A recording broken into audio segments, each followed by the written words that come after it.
Let's talk about liquid glass. Now, I know we all have our thoughts on the liquid glass aesthetic, but before we dive into all of that, let's get one thing straight. Can we appreciate the fact that nobody does product showcases as good as Apple does? Whatever you think about liquid glass, you have to admit one thing: the product showcase was flawless. Now to my actual thoughts. So first of all, taking a look at the liquid glass aesthetic, it's obvious that it was designed for a 3D first experience, such as augmented reality and virtual reality. Now, in my opinion, I think Apple is trying to position themselves for a world where augmented reality and virtual reality have become mainstream. So they are building that 3D first experience, then adapting it for 2D. And the entire point of this is to create a cohesive experience across all their devices and operating systems. But then from an accessibility perspective, we have really big issues, because what in the world is this notification? You can barely see anything on screen. And in this interface for Apple Music, you can see that this UI element is conflicting with the items on the background. It brings up a lot of accessibility questions,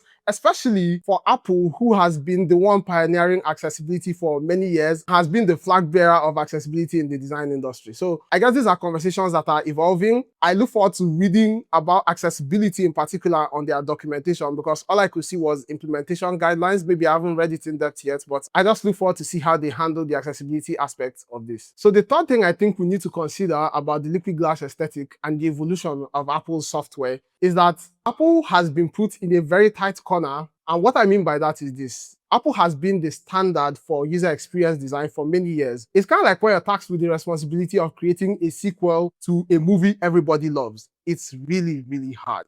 And Apple is at a place where it's very difficult for them to innovate beyond where they are, because it almost feels like they've hit a ceiling. So I can imagine the conversation or the ultimatum was something like, you guys should find something mind-blowing that we can push this year, because we are on the verge of extinction or being displaced by a new player in the game. And everybody is put in a situation where they're running helter-skelter, trying to create something different. And to be honest, in that position, many times, better might not be the consideration first.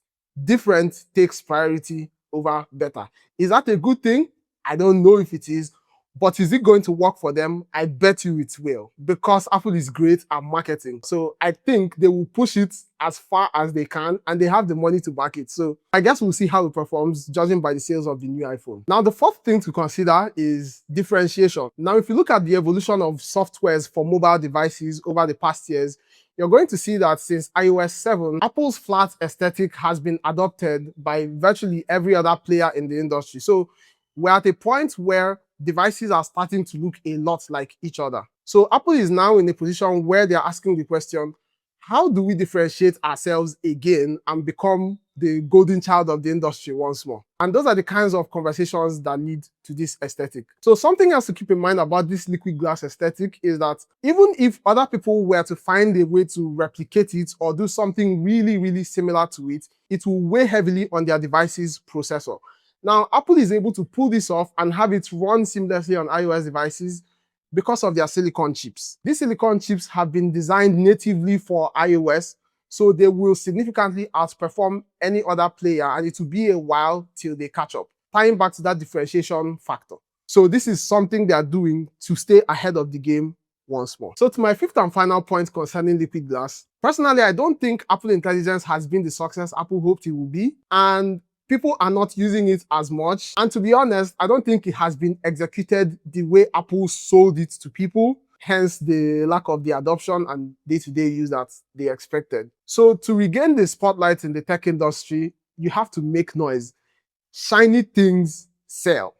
There's that saying that all that glitters is not gold, but all that glitters gets noticed. That is what Apple is playing into right now. And the one thing Apple excels at, like I said before, is marketing.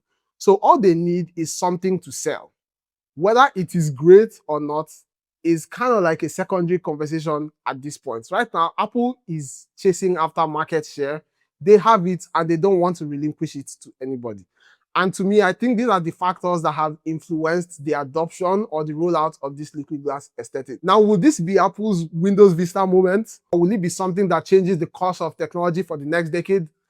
I guess we'll find out. But for now, those are my 2 cents. More like 5 cents, but whatever. Now you know. Peace.